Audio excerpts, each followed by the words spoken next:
Como mencionado, os circuitos sequenciais são baseados em flip-flops. Os flip-flops eles não dependem apenas do conteúdo atual, mas também das suas entradas anteriores. Além disso, os flip-flops eles só têm a sua saída atualizada a partir da modificação do estado do sinal de clock. Nesse exemplo, nós temos aqui um flip-flop do tipo D. Tá?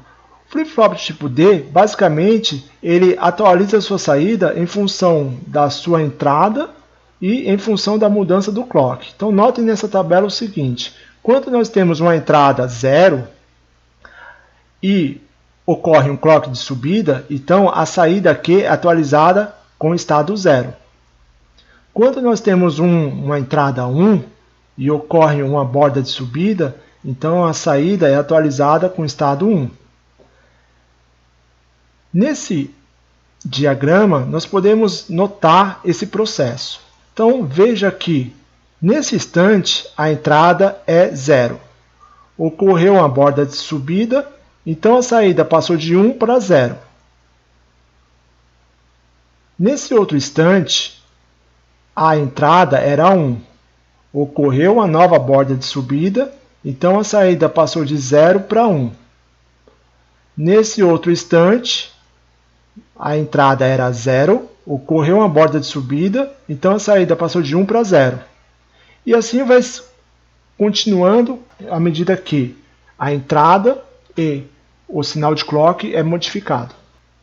Esse tipo especificamente de flip-flop é muito empregado principalmente nos registradores, contadores e memória, que são dispositivos ou circuitos essenciais em um sistema computacional. A partir dos flip-flops, podemos projetar os registradores de armazenamento de dados. Nesse exemplo, nós temos um registrador de armazenamento de dados de 6 bits, ou seja, nós temos 6 entradas e 6 saídas.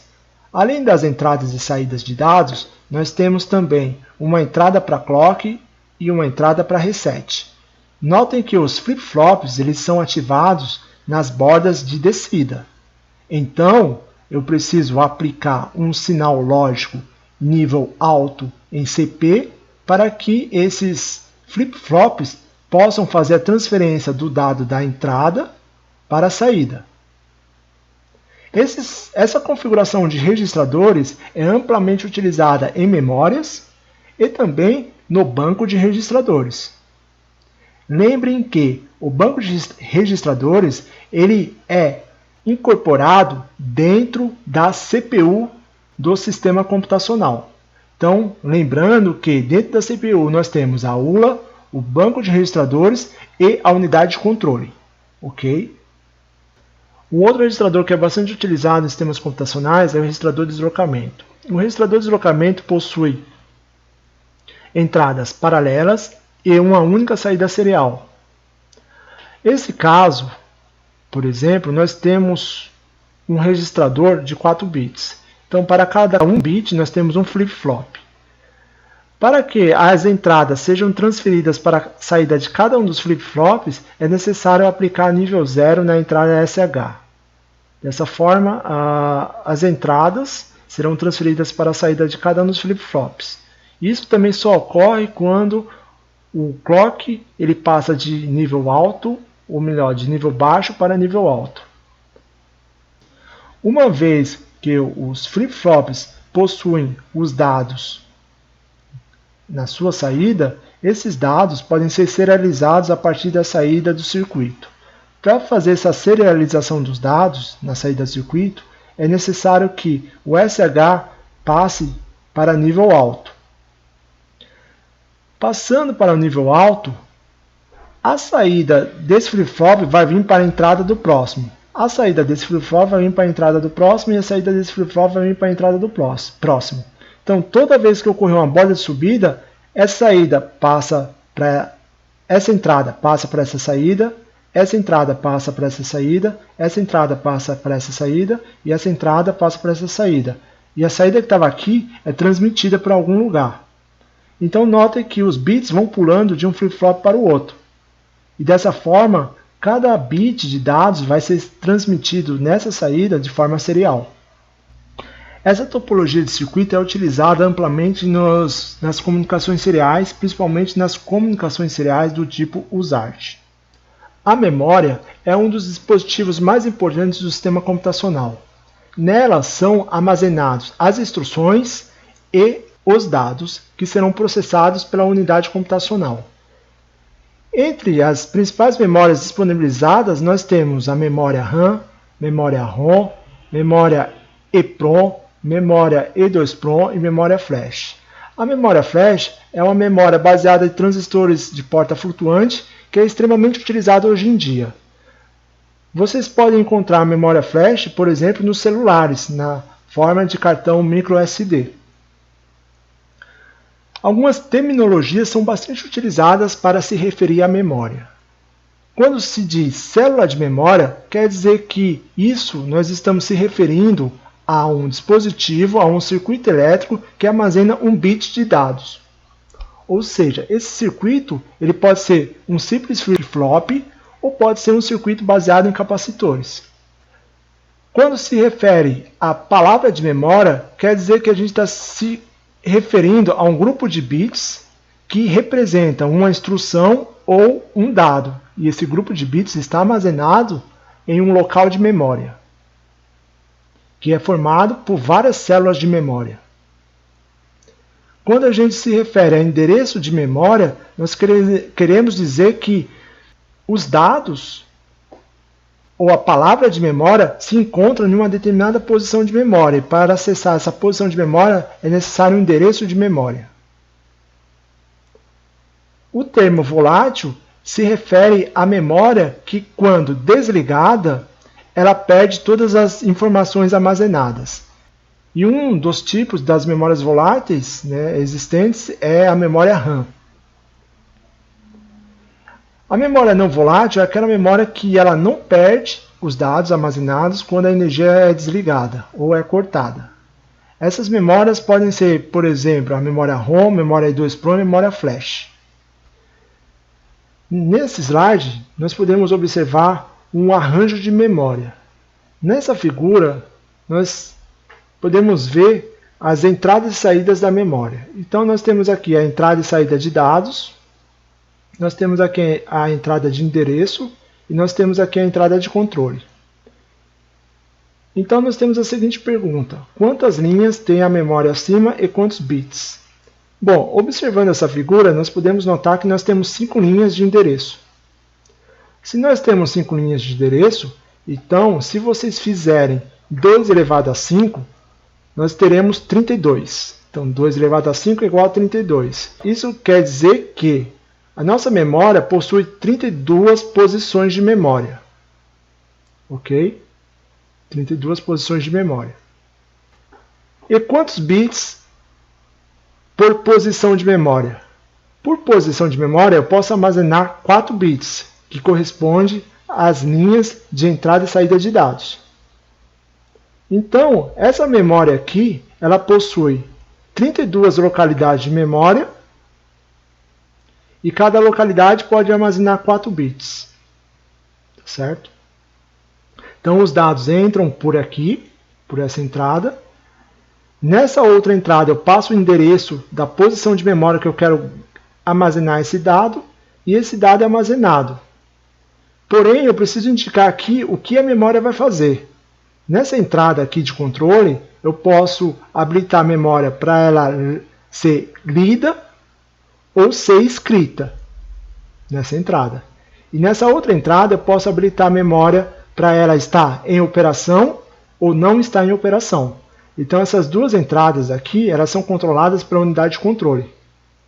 Então, dependendo da operação que for feita nessa memória, de escrita ou leitura, eu mando um sinal diferente nessa entrada. Aqui nós podemos ver como que a memória é constituída. Então, como foi dito, essa memória aqui, ela possui 32 localidades, então é localidade 0, 1, 2, 3, até a 32 aqui, que é igual a 2 elevado a 5. E cada localidade de memória eu tenho eu posso armazenar 4 bits. Então, o que vocês podem concluir é o seguinte: por localidade de memória, eu possuo 4 células. E cada célula armazena 1 bit. Certo?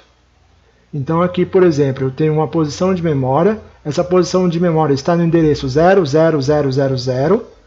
Essa posição de memória ela pode armazenar um dado de 4 bits. E para armazenar cada um dos bits, eu tenho uma célula. Então, nessa posição de memória, eu tenho 4 células. Em uma memória, a palavra posição e localidade, elas são sinônimos. Ou seja, elas significam a mesma coisa.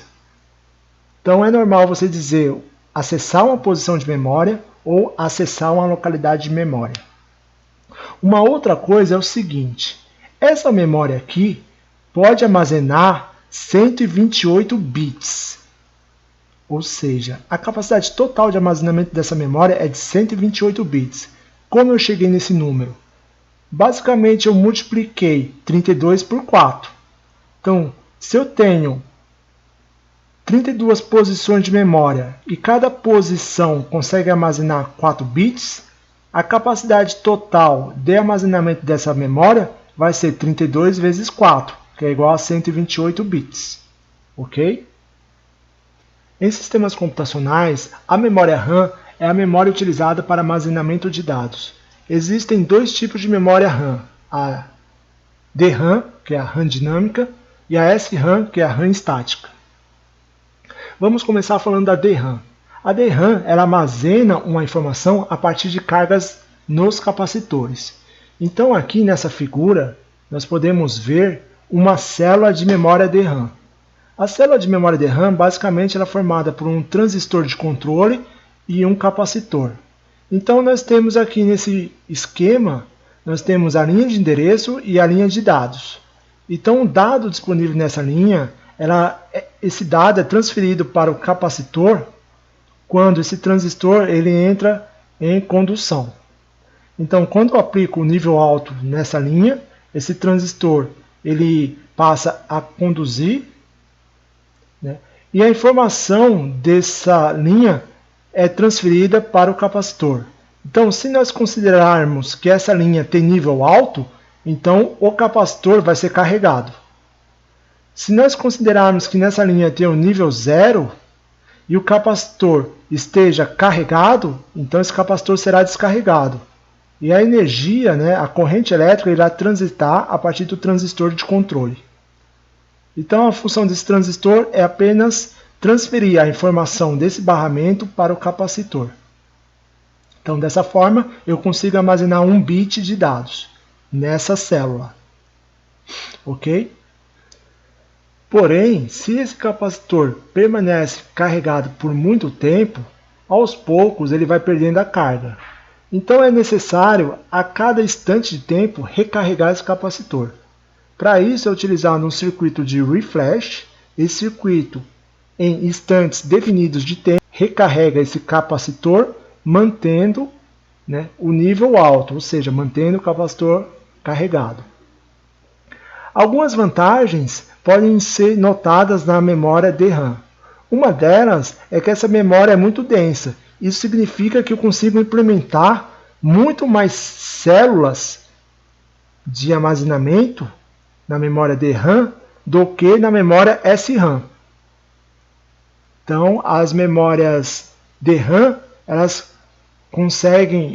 nós conseguimos produzir uma memória DRAM com maior capacidade de armazenamento, né, em um tamanho relativamente pequeno, igual a uma memória SRAM.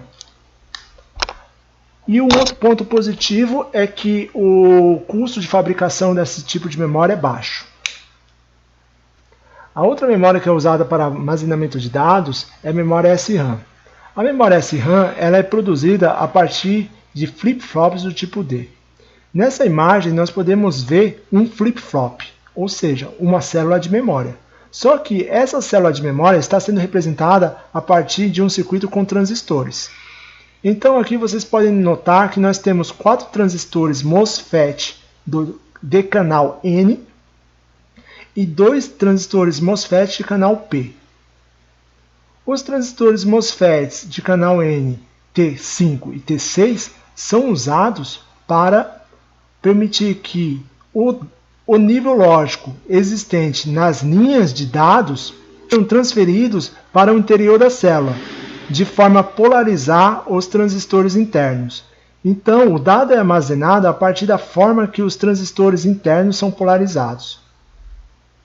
Essa memória ela possui algumas vantagens. Ela possui uma rápida velocidade de escrita e leitura, ela possui um baixo consumo de energia e não requer circuito de refresh. Todas essas vantagens em comparação à memória DRAM. Para concluir, em sistemas embarcados utiliza-se memória SRAM para banco de registradores e a memória de dados. Para a memória de programa, utiliza-se a memória flash. Lembrando que a memória SRAM é a memória volátil. Isso quer dizer que, se a energia for retirada ou se ela for desenergizada, todos os dados armazenados no banco de registradores e na memória de dados serão perdidos. Isso não acontece para a memória de programa. Até agora, nós vimos como cada um dos módulos que compõem um processador é implementado, porém de forma separada. O que nós vamos fazer agora, a partir desse momento? Nós vamos unir todos esses módulos que foram vistos de forma separada, de modo a criar um sistema computacional.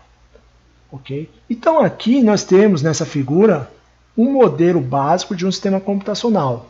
Vocês podem ver aqui que nós temos a ULA, nós temos o banco de registradores. Então esses dois elementos formam, a CPU. Aqui nós não temos a unidade de controle, porque essa é uma versão simplificada de um sistema computacional. Porém, ela está incorporada aqui junto com esses dois elementos, formando a CPU. Nós temos aqui a memória de instruções, onde está o programa que será executado. Nós temos aqui a memória de dados, onde serão armazenados os dados que serão processados pela ULA.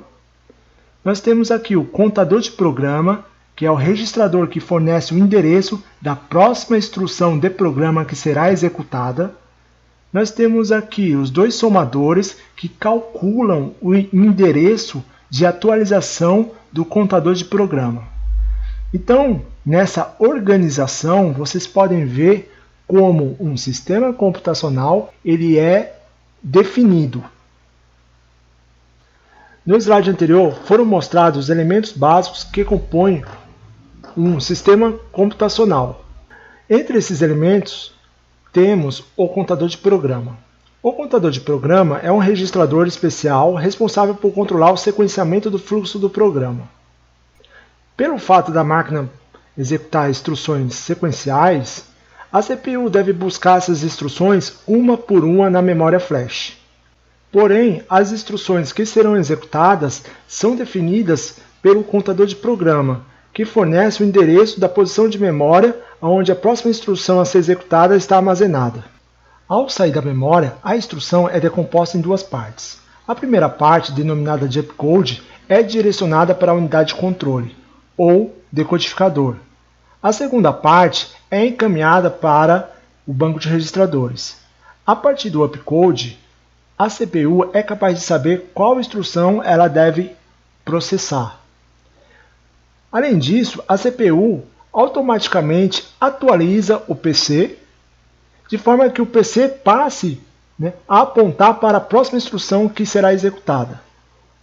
Essa figura apresenta uma organização um pouco mais completa do processador que já foi mostrado anteriormente.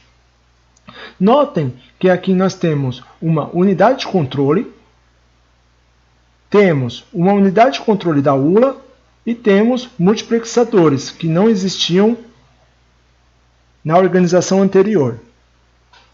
Bom, então a partir da instrução que reside na memória de programa, a unidade de controle toma uma decisão. Qual é essa decisão? Quais elementos ela precisa ativar para executar essa instrução? Então, a instrução parte, sai da memória de programa. Como já dito, a instrução ela é dividida em duas partes. O opcode da instrução vem para a unidade de controle, enquanto os operandos da instrução vêm para o registrador, o banco de registradores. A partir do opcode, a unidade de controle vai tentar, ou melhor, vai determinar qual instrução será executada pela CPU. Então, a partir desse opcode, a unidade de controle vai habilitar ou desabilitar essas saídas, de forma a habilitar ou desabilitar todos os elementos que estão conectados à unidade de controle. Então, notem que aqui nós temos uma saída denominada de ALUOP. Essa saída conecta a unidade de controle à unidade de controle da ULA. Então, a partir do opcode, a unidade de controle gera 2 bits, que é direcionado para a unidade de controle da ULA, e a partir desses 2 bits e de uma sequência de 6 bits que vem da instrução, a unidade de controle da ULA toma a decisão e define qual instrução a ULA deverá executar. Por sua vez, a unidade de controle da ULA gera uma saída, essa saída é passada para a ULA, então a ULA, baseado nessa entrada, define qual circuito lógico ou qual circuito aritmético deve ser acionado para executar corretamente a operação. Como pode ser visto na organização completa do processador, a unidade de controle é fundamental para controlar o sequenciamento da execução da instrução. A unidade de controle pode ser implementada de duas formas. A primeira delas é conhecida como hardwired. Na hardwired, a unidade de controle utiliza diretamente o opcode para ativar e selecionar diretamente partes da CPU que serão utilizadas para a execução da instrução, da mesma forma apresentada no slide anterior.